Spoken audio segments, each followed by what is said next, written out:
Shalom,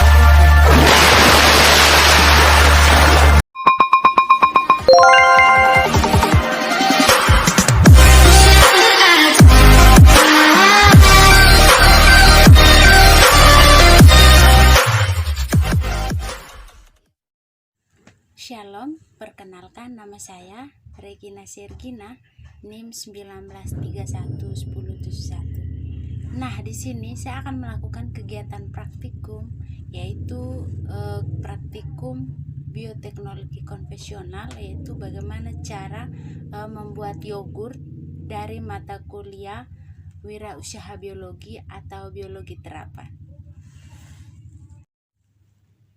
Nah, adapun alat dan bahan yang dibutuhkan, yang pertama itu bahan, yaitu susu ultra ya, atau biasa disebut dengan susu murni. Saya di sini menggunakan ultra milk yang full cream variannya.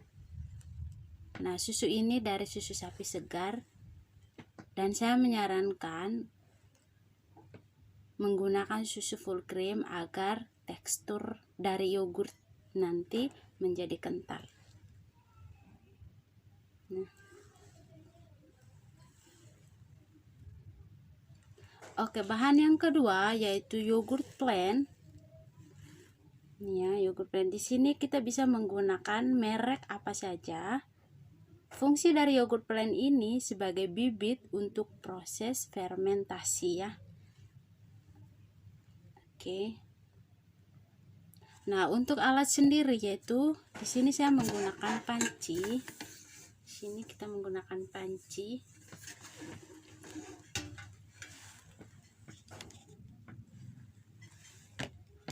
Gelas ukur.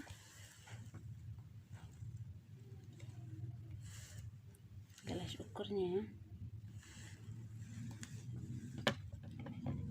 Ada pengaduk ya, fungsinya untuk mengaduk susu yang dihangatkan. Oke.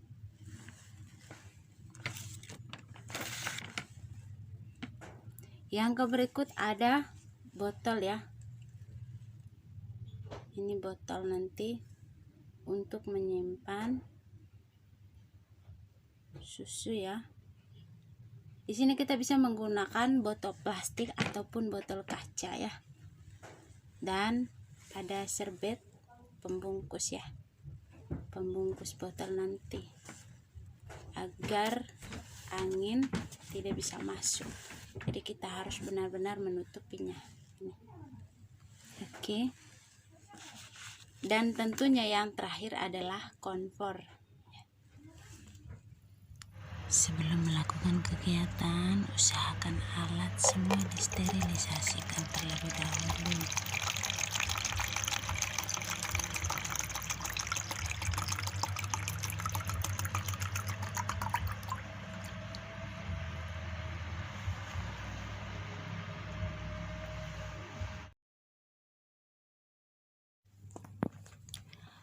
Langkah yang pertama, susu yang akan difermentasi dipanaskan terlebih dahulu. Panaskan selama 15-30 menit. Usahakan pada api yang kecil.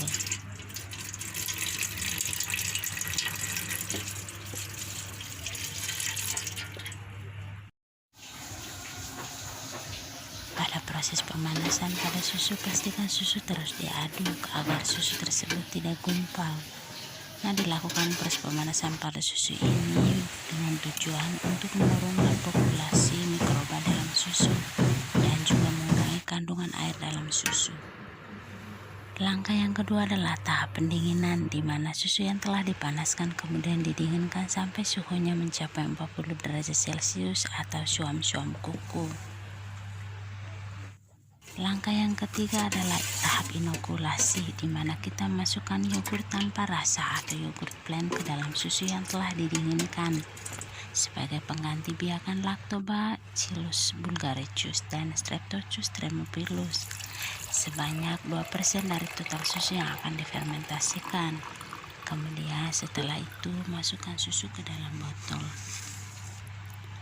Masuknya secara perlahan dan jangan sampai tumpah, karena itu akan menyebabkan kebasian.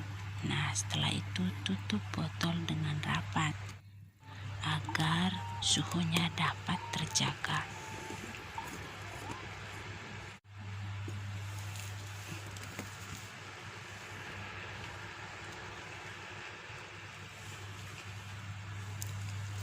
Susu yang telah diinokulasi bungkus terlebih dahulu menggunakan kain atau serbet penutup agar tetap menjaga kestabilan suhu.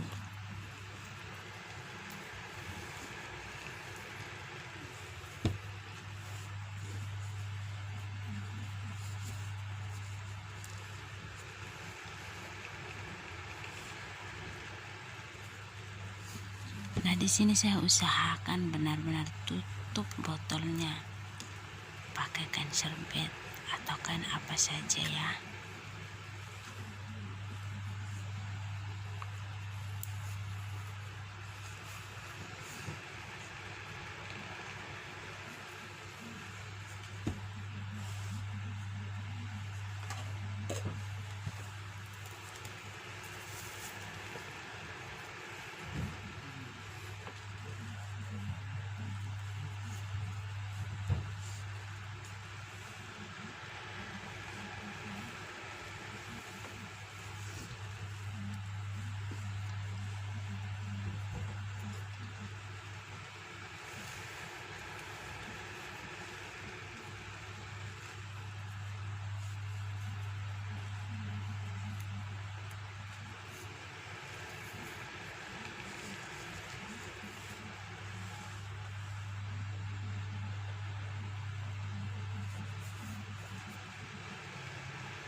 Nah, di sini saya mau melakukan fermentasi di dalam oven agar suhunya tetap terjaga.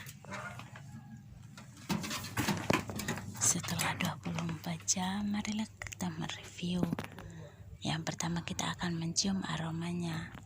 Apakah memiliki aroma khas yogurt atau tidak. Nah, pada praktikum kali ini aromanya itu masih aroma susu dan tidak memiliki kekhasan aroma yogurt. Dari teksturnya sendiri cukup kental.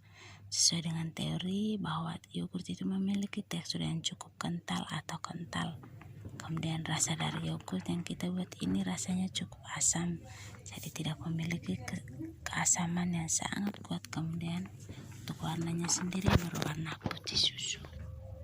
Produk dari yogurt adalah suatu olahan minuman susu hasil fermentasi dari bakteri Lactobacillus bulgaricus dan Streptococcus thermophilus. Kedua bakteri tersebut merupakan bakteri penghasil asam laktat yang sangat baik untuk sistem pencernaan. Kedua bakteri baik tersebut akan menguraikan laktosa menjadi asam laktat dan berbagai komponen aroma dan citra rasa. Saat pertumbuhan di usus, kedua bakteri ini mampu menciptakan keadaan asam yang menghambat bakteri lain. Lactobacillus bulgaricus berperan dalam pembentukan aroma, sedangkan Streptococcus thermophilus lebih berperan dalam pembentukan citra rasa. Bakteri Lactobacillus bulgaricus dan Streptococcus thermophilus berkembang biak dengan baik pada suhu 40-44 derajat Celcius. Karena apabila suhu terlalu dingin, bakteri sukar berkembang biak. Apabila suhu terlalu panas, bakteri akan mati. Baik, cukup sampai di sini praktikum bioteknologi kita kali ini. Mohon maaf jika ada kesalahan dalam melakukan kegiatannya, dan semoga bisa membawa manfaat bagi kita semua. Sekian dan terima kasih.